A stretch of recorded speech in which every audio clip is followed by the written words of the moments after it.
Hello pre-calculus students. We're going to be doing a nice review of factoring today.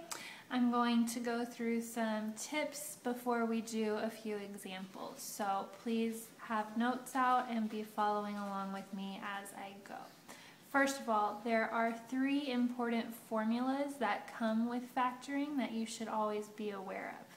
We have the difference of squares, which you've learned in Algebra 1 and Algebra 2.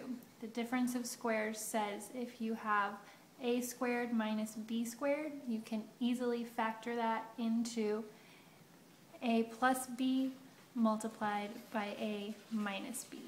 You always want to be on the lookout for the difference of squares. In addition, we have the difference of cubes. Very similarly, if you have a cubed minus b cubed, you can factor that into a minus b multiplied by a squared plus ab plus b squared. The final formula that you need to be on the lookout for is the sum of cubes. It is very similar to the difference of cubes, so you are going to need to memorize this so that you don't mess up your signs. When you see a cubed plus b cubed, you can factor that into a plus b times a squared minus ab plus b squared. Notice the similarities in those two final formulas. In addition to being on the lookout for those three special forms, you always need to ask yourself when you look at a factoring question, can I factor out a common term? If the answer is yes, you will need to factor out the common term before considering any other strategies. Once a common term is factored out, we are always going to use master product method to factor the remaining terms. We'll go through step by step what master product method looks like. When master product method is not an option, by the way, that's when you have three terms descending in degree. When that is not an option, the only other choice is to try factoring by grouping. I'll show you one of those examples as well, but the key for that is that you would have four terms given to you. So these are some of the guidelines that we're going to be using, and now I'm just going to get into several different examples so that you can see exactly what this will look like.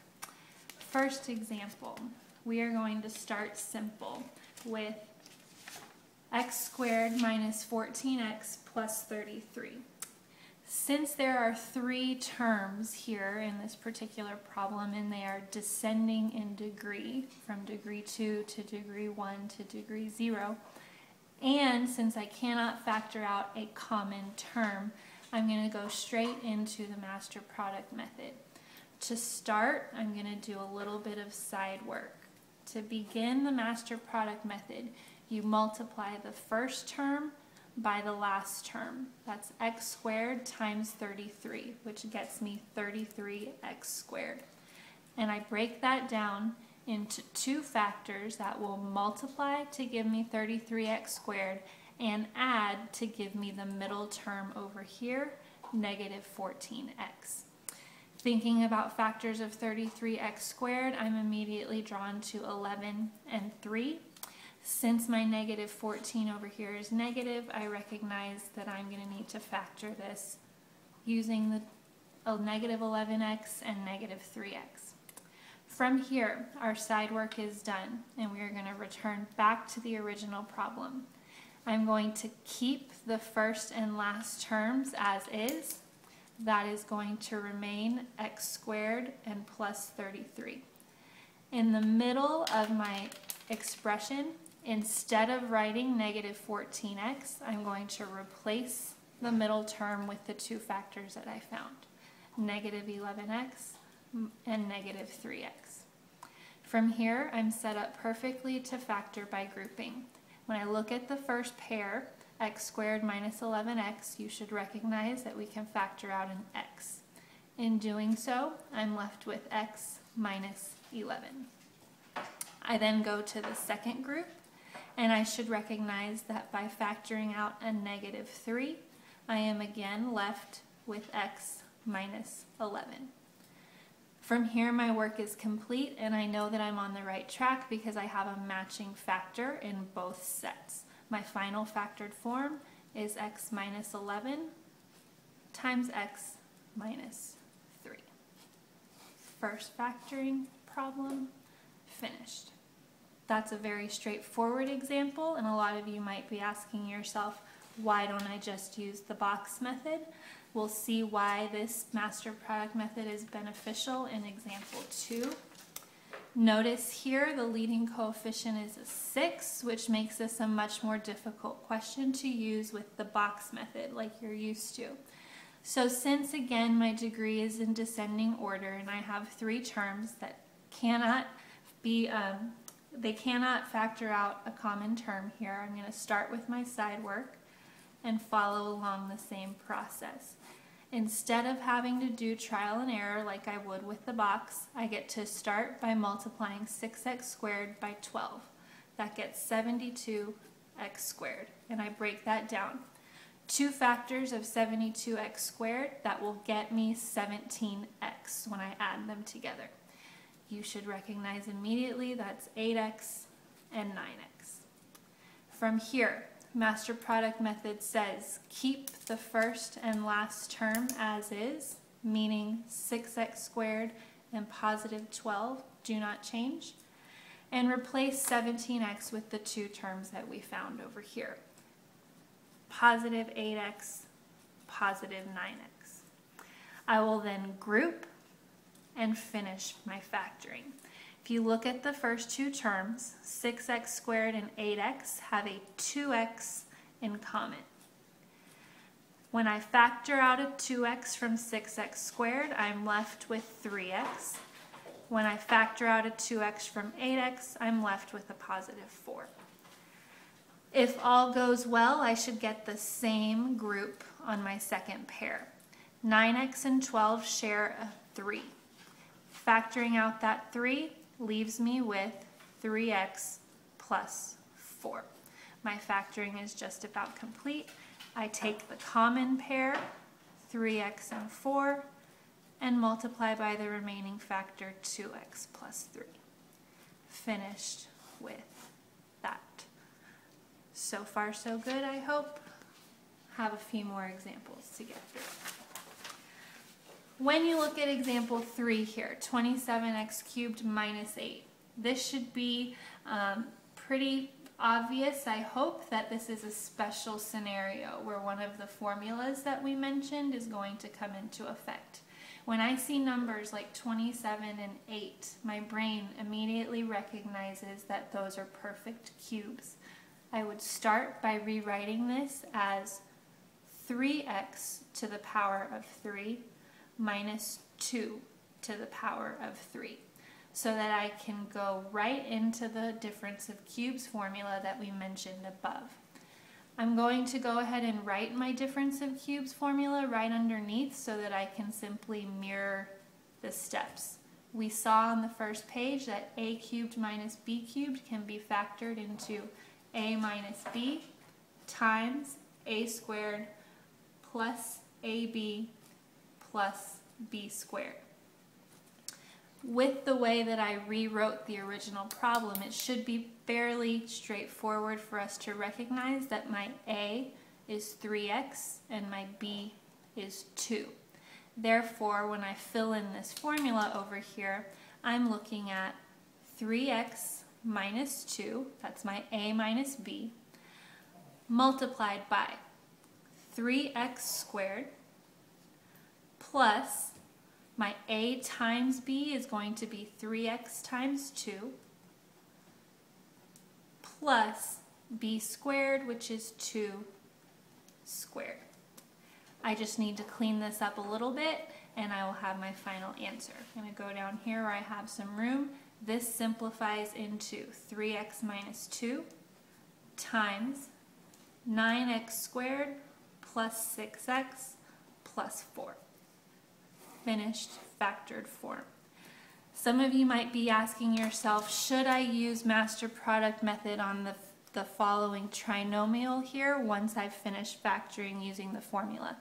The answer is no. With difference of cubes and sum of cubes, once you apply the formula, your factoring is done. This last piece cannot be factored further. So moving on, we'll try a couple more here with some twists in them.